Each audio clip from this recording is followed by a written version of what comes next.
Welcome to all of our existing and potential customers. Thank you for joining our webinar today. We're excited to have you with us.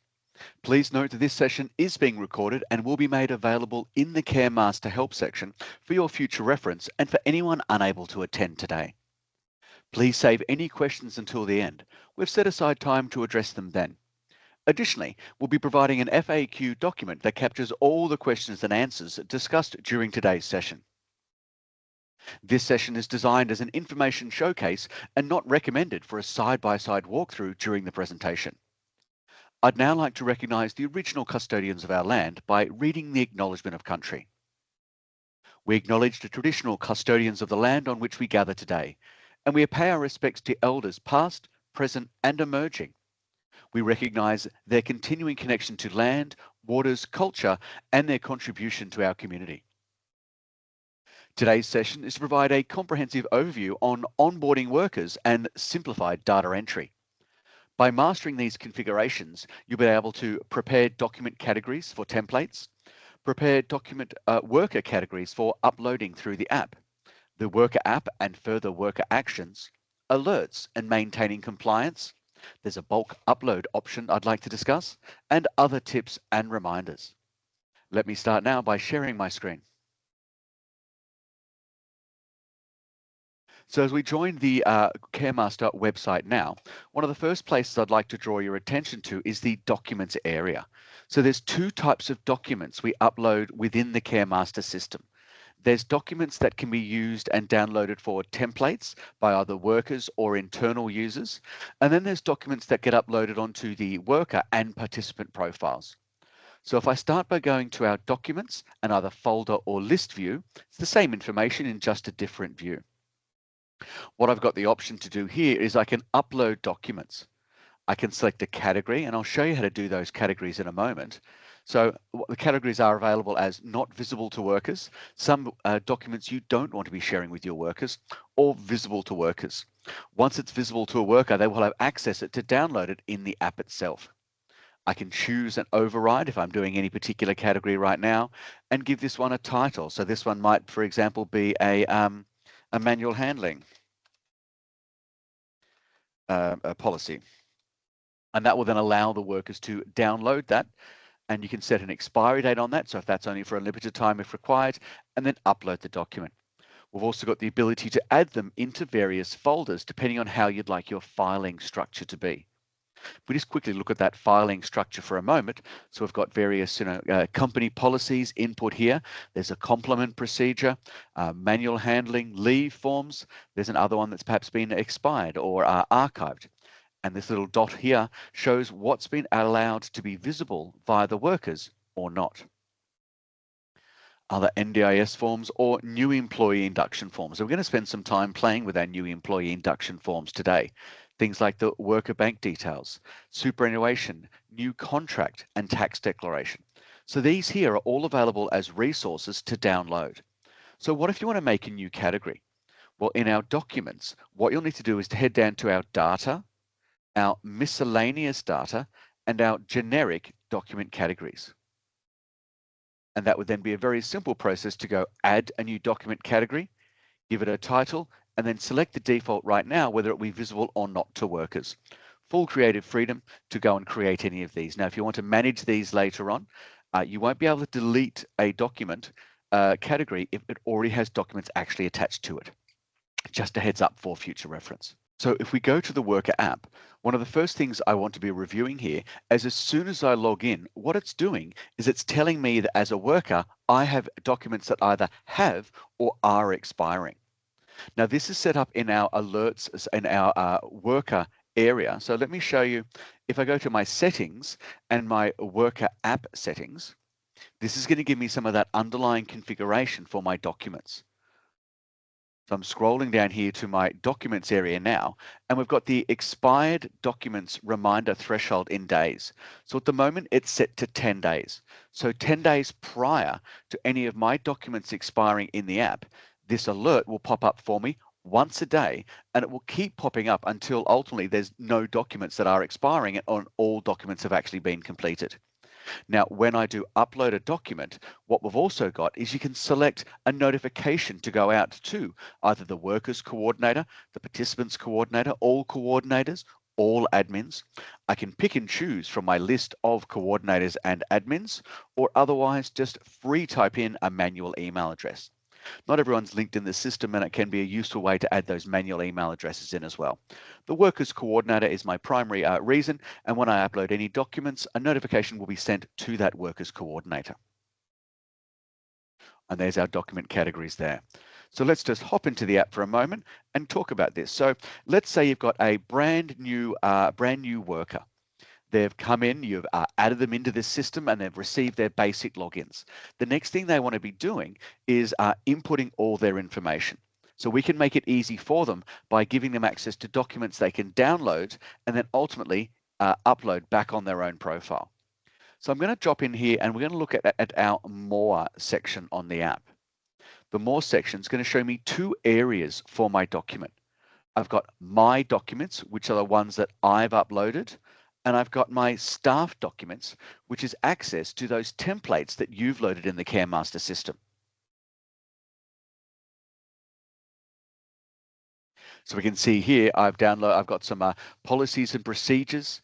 I can download that, and if I've got the right phone or editing software, I can then manipulate that document and then upload that back either to a case note, I can email it as needed, or I can also then attach it back to my own profile, and we'll be showing an example of that. I've got leave forms and leave templates. Here's some manual handling policies. So I've got my violation number, for example, my worker employment contract, my superannuation, my worker bank details. I've got some standard operating procedures here and some support work forms such as additional incident or reporting forms. So as a worker, I can go ahead and download these documents. Once I've downloaded this document, being say, my tax information, I can then go ahead and come back. This is going to show me an example of this now. I could then download that and otherwise complete that and then share that with my appropriate team or upload it back onto my own profile. And that's what we're doing today. So here in the staff documents section, all the documents I can allow my workers to input.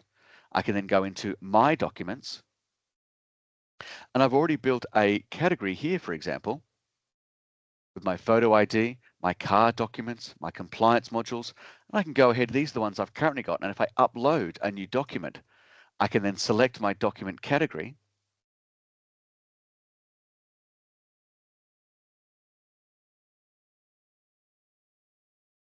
to be my signed contract, my screening checks, my finance docs, bank, tax, and super. I can go ahead and label this one.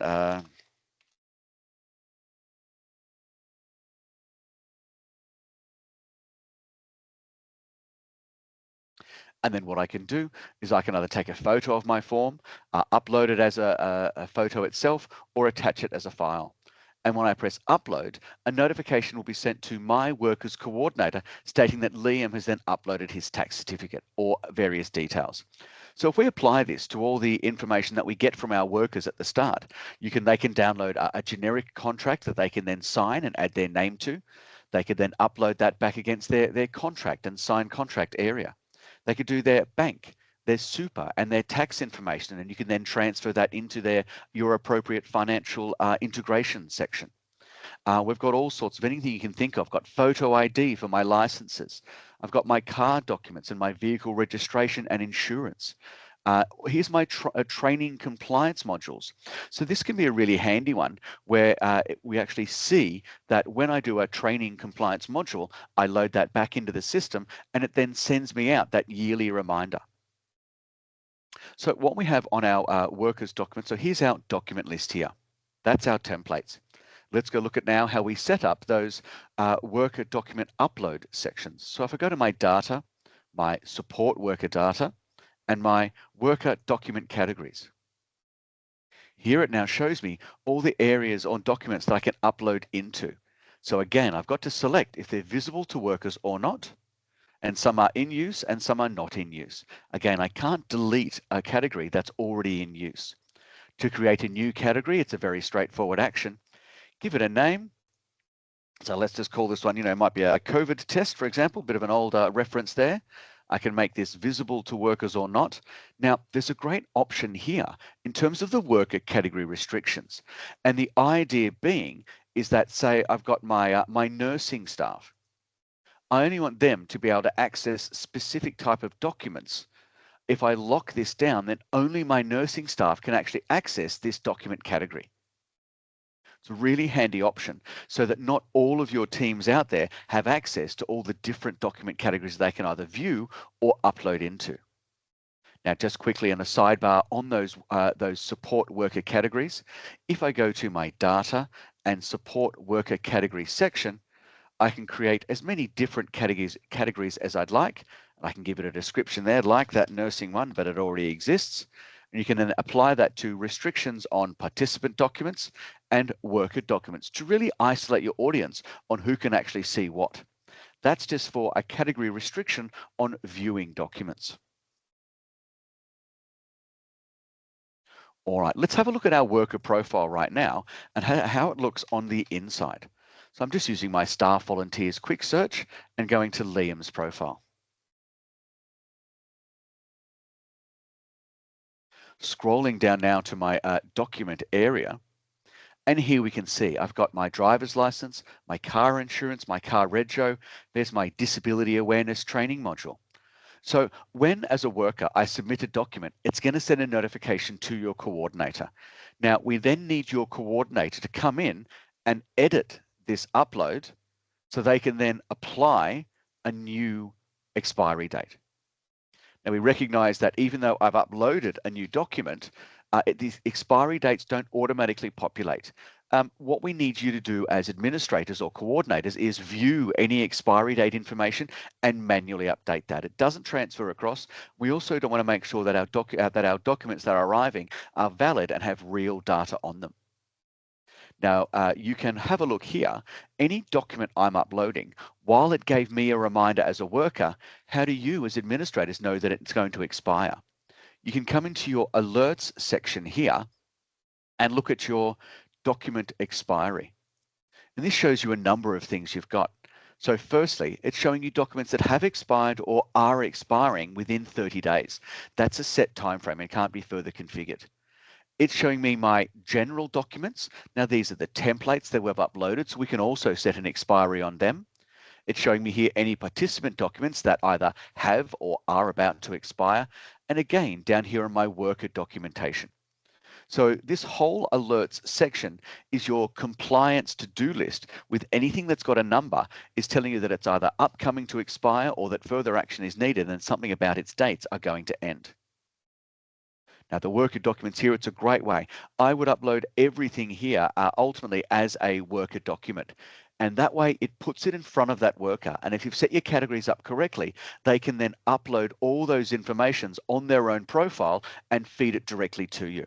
It's a great way to do that. And of course, if you want any help, do search on our Help Center for our documents category. Our Help Center's down here in our purple section. If I search for, say, worker documents, it's going to do two things for me now. It's going to point me to my relevant user guide, but also suggest an answer for me. And if you do need any further clarification from our customer care team, you've got to ask a question first, then you can click on that link and that will prompt our customer, raise a ticket with our care team. But otherwise, here's our relevant documentations available for you. Now, while I'm uploading documents, we also do have this qualifications area. So if you've set your categories here for your expiry dates for your first aid or CPR certificates, you will then still need to transfer them into the qualifications area and update your relevant dates. Again, it doesn't transfer directly across because we want to physically eyeball the documents to make sure that the data itself is valid. And these qualifications also do appear in our alerts section under the staff and volunteers area and shows you all the upcoming certifications. You can build all of these in documents and this will put this straight back in the worker's face, a great option for them. Now, so this is uploading our workers' key information at the start. They're getting perhaps their signed contract, their bank details, their tax file information, super. Now, there's many other things that your workers can actually upload via the worker app. Let's have a look now. So I'm going to come and stay still in my More section on the worker profile. Now, your workers, they can come into their profile and they can attach a photo for themselves. I can edit this information and I can add my name, my address, my phone number, my next of kin, add my interests and languages, and further things here. Great options to populate those worker profiles. Your workers have the opportunity to add their own availability in the system. And this is again a key indicator, and it flows through to the roster when your workers are available or not. So what they've got the ability to do, if I want to add availability, I can either select an all-day availability, choose my relevant pattern on Monday, Tuesdays, Wednesdays as it may be, with that repeating. And then the important thing is, as a worker, I want to be pushing out my end date into the future so that I'm building this weekly or fortnightly pattern all the way into the future at a certain date. Now, for you admins at home, if we do look at our worker app settings, so I'm going to go back to settings and our worker app settings. For their availability, if I just scroll down here, one, you can turn it on or off so they can not add availability. They can allow availability to be changed on a day they're rostered, but this is the key one. All availability requires approval. So they can't just change their availability and have it then effectively wipe their roster for a shift they don't want to do in the future. And any availability request at this point, again, will go through to whoever I want it to, in this instance being my workers coordinator. They can add that availability, just a key one to get their workers to do themselves. They can add in any leave requests themselves. Your workers have the ability to add in a part day or full day leave request.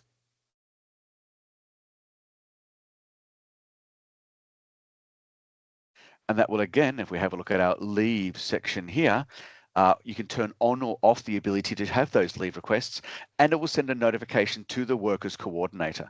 Now, we also added an extra field here, so you can select it to send to just one designated person or a mailbox for any additional queries or in case they don't have a coordinator applied. And here's all their leave requests, so they can see the status of their leave requests as well. They can view timesheets in here, and they can report any errors and bugs. So in terms of the worker, if you look at the worker profile, your worker has the ability to add in some of their vital information, add in some of their contact and next of kin information. They can add in their availability and any leave requests. They can fill out information around their documents and upload documents that can be notified to you. And they can also fill in some of their interests and important information about themselves. Now, one of the things that we'd like to offer you here at CareMaster is sometimes you as companies, you get a larger intake and that's required. That can be meaning, when I need to add people in, I've got to go back to my staff volunteers and click new. And this is a fairly straightforward process. Add my first name. So let's do someone here today.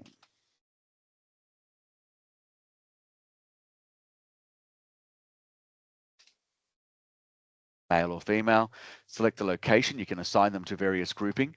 You should be applying a coordinator here for them. So I'll say IMA. Input their address. This will ask it to be verified. Add a mobile phone number. And then ultimately an email address as well.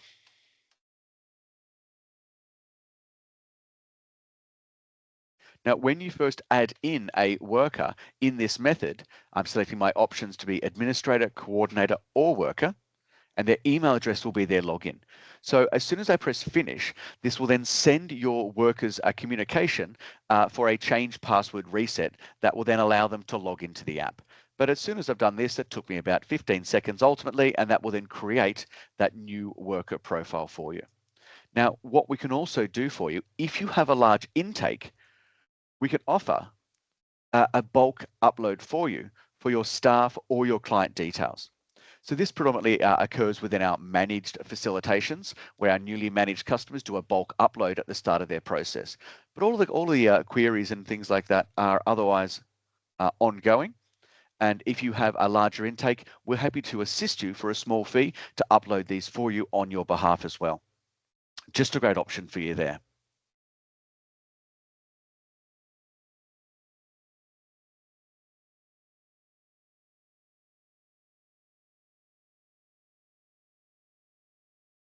All right, so what we've had a look at today is how to build a new worker, how to flesh out the profile yourself, but also how to configure and create document categories for templates that your workers can download information into to assess and view those details. You've got information where they can then upload documents on their own profile that will populate. They can upload their availability. They can upload their contact information, their interests, their vitals, and a photo. There's many different ways that you can get information into the CareMaster system, and using our session today, your workers will be able to do a lot more information themselves, reducing that admin activity. All right, I'd now like to go to the floor. So thanks very much for your time today. For all of those who have attended, now like to open this question up for a question session. If you're interested in learning more and are not yet using CareMaster, we'd be happy to connect with you. Simply reach out to our team through the Book a Demonstration button on the CareMaster website at caremaster.com.au. For our existing customers, if you'd like to schedule a one-on-one session with our team, we'll be sharing the booking link in the session notes after today's webinar. Thanks very much. It's been great to see you today, and I hope to see you again soon. Keep an eye out for our next webinar. Goodbye.